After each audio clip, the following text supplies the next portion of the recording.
গ্রামে এক পরিশ্রমী ব্যাপারী থাকতো। ও সে টুপি বিক্রি করত।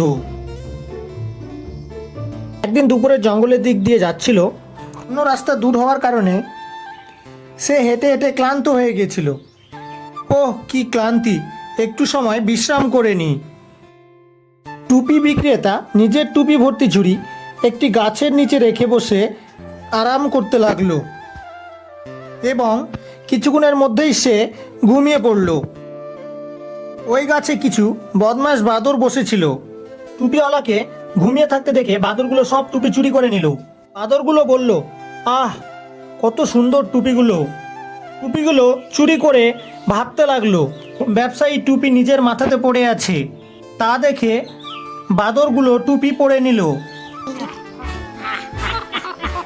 যখন টুপিওয়ালার ঘুম ভাঙলো তখন সে দেখলো ঝুড়ির মধ্যে একটাও টুপি নেই এবং সে টুপিগুলো খুঁজতে লাগলো। তখনই বাদরগুলোর শব্দ শুনতে পেল টুপি বিক্রেতা। হে ভগবান, এই বাদরগুলো সব টুপি নিয়ে নিয়েছে। টুপিওয়ালার অনেক রাগ ধরলো।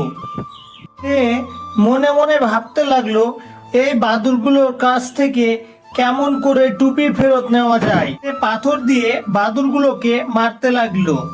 তাকে দেখে বাদরগুলো ফল পেড়ে তাকে মারতে লাগলো। এই বাদরগুলো আমাকে প্রাণে মেরে দেবে। মাথা থেকে টুপি নামিয়ে রাগে মাথা চুলকাতে লাগলো।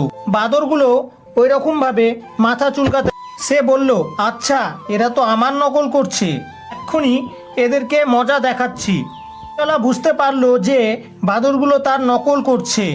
সে তক্ষুনি নিজের টুপি মাটিতে ফেলে দিল।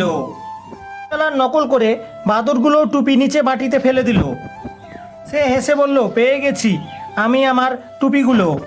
টুপিওয়ালা সব টুপি এক জায়গায় জড়ো করলো আর তার হাসতে হাসতে সে নিজের গ্রামের দিকে ফিরে গেল।